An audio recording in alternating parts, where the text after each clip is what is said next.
It's the end of AI, and I know it, and I feel fine. Yeah, we're fine. No worries. Why do we have no worries? Well, we'll explain.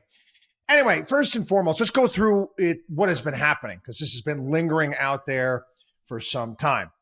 China has this DeepSeek, a bunch of these smart Chinese people put together this AI app that, it doesn't cost that much. They're claiming that they didn't need any really brand new fancy pants Nvidia chips. They did it for the low cost of some like $6 million. Again, OpenAI has been working on this stuff for over 10 years.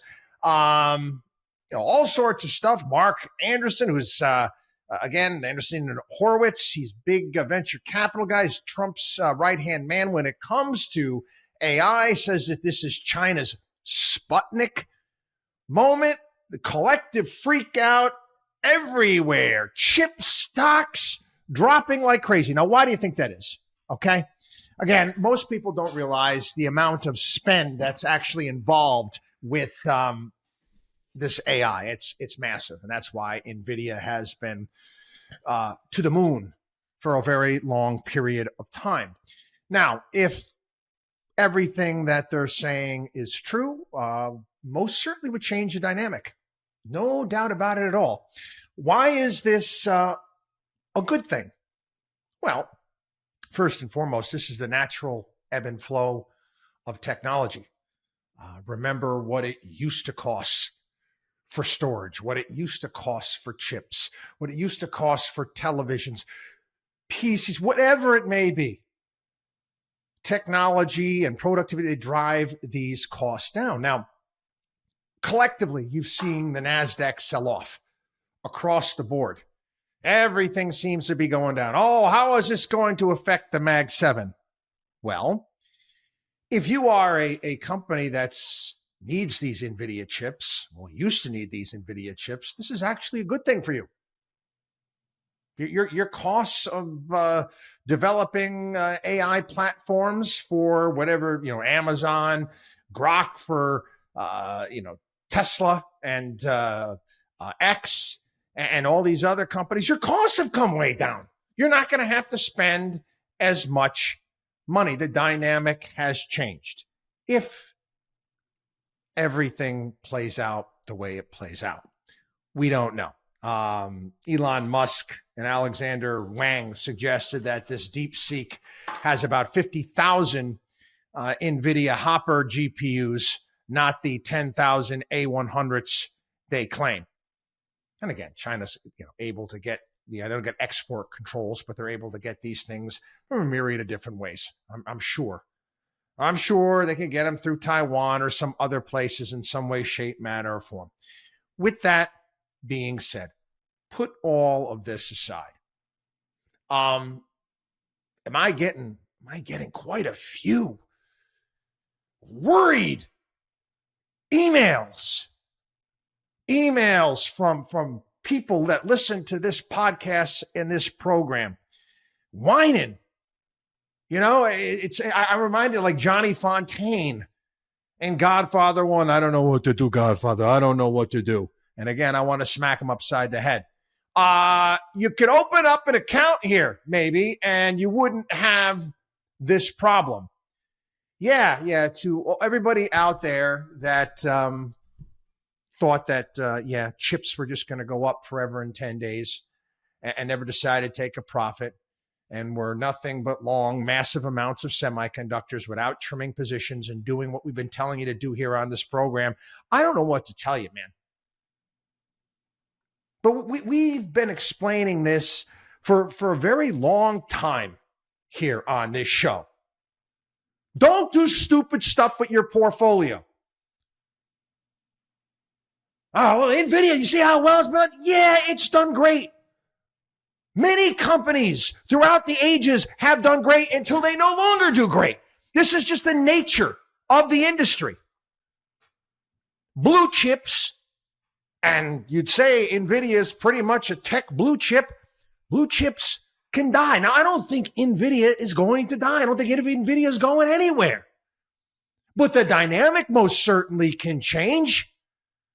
And again, there's a lot of younger investors out there that are so smart.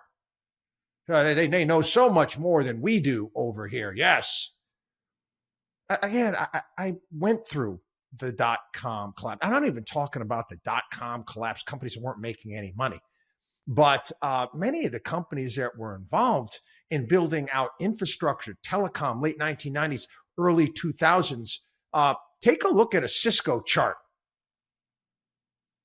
That company, it's still around. It came down, and it took a long time for it to do a damn thing. And that's the reality, even though I don't Nvidia is not going anywhere. But if things play out the way that they are, obviously it's going to have a different multiple. One of the things we've been trying to teach everybody here on the program, with all of the great successes that you can have in certain positions in your portfolio, is to understand that you need to trim positions. You need to take money off the table and reallocate assets. Do I still own Nvidia? Yeah, we still own Nvidia. Yeah, absolutely. But we've been selling it along the way. The positions that we own, they're way up. And they're still way up despite today's sell-off. Are we thinking we're going to kind of see how things play out and how we're going to go about maybe trimming these positions to a greater degree? Absolutely. But when I wake up on a Monday morning, or I obviously knew about this earlier, what was going to happen this Monday morning over the course of the weekend, okay, no big deal. But for people all of a sudden, holy crap, I got margin calls. I know what to do. My whole portfolio's down. I got Broadcom. I've got Nvidia. I've got all this stuff. Come on. You can't let risk lead to ruin. When I talk about blue chips dying, I wrote about this back in 2007. I've talked about this here on the program. I actually started off a column. Again, this is 2007, predicting Walmart and General Electric will no longer exist. Now, again, this is before General Electric really imploded. But Walmart, how could I say such a thing? Well, eventually, everything plays out. Companies go under. And I talked about the first company that issued stock, the Dutch East India Company, in 1602. For 200 years, that company paid an 18% dividend. That kicks ass. I mean, that's awesome. It's no longer. It's a concept that we often talk about. It's called creative destruction. Again, I don't want to harp on this, but people, you never go poor taking profits. You think you're so smart. You think you're smarter than, everyone has been doing this for decades, that you're able to figure out when the bottom is or the exact top is. Okay, you're going to get hammered. Eventually, you're going to get hammered. I quite frankly, at this point in time, I'm following this because I find it fascinating and what's going to happen next. But there's say a lot out there that nobody really knows. Nobody really knows. But let's say a week from now. Let's say we trim positions in our portfolios further based upon the risk that's involved right now. And the whole thing is a big fugazi and the stock rockets up again. Am I going to play Monday morning quarterback? No.